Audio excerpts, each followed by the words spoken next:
Greetings, friends, and welcome to Captain Samuel's Dance Party. Tharg's Future Shocks were standalone comics for the rotating cast of writers.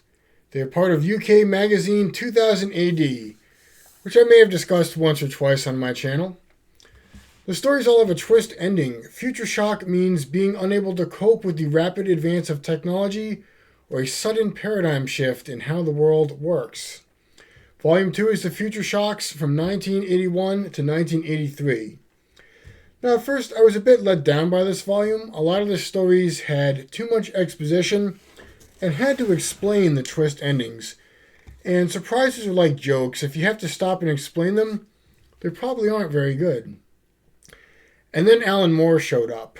Now, Alan Moore is the famous author of the famous graphic novel The Watchmen, and there's a reason he's so highly acclaimed. The stories in here are some of his earliest work, and they are full of wry humor, imagination, insight into human nature, and irony.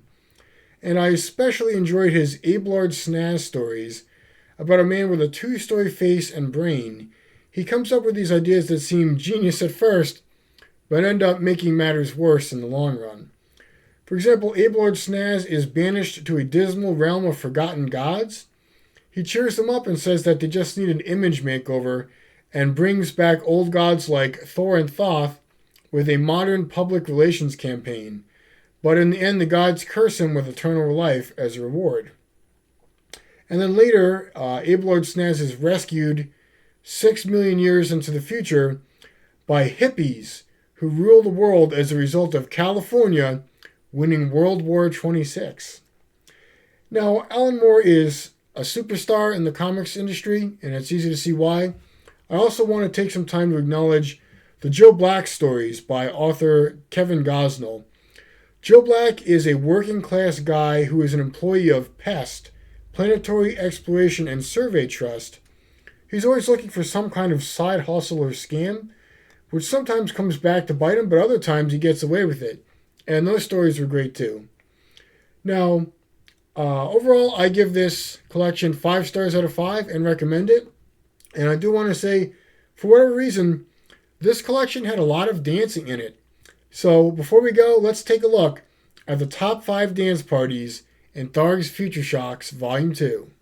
Number 5. A giant alien appears and plays a flute, which makes every human on Earth dance and follow him off planet.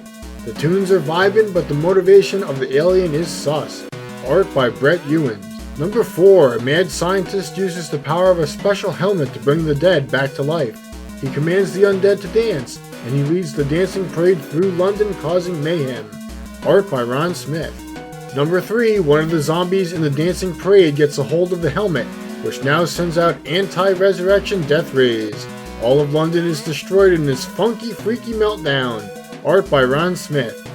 Number 2, Abelard Snaz has brought the forgotten god Apollo back with a Czar Jazz PR campaign. Apollo's dance club is a hot place to be, but it could be hotter. Art by John Cooper.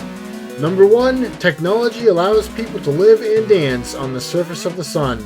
The temperatures are scalding, and so are these outfits. But don't lower your shades to check out the chicks or you'll fook and go blind mate. Art by Jay Redondo.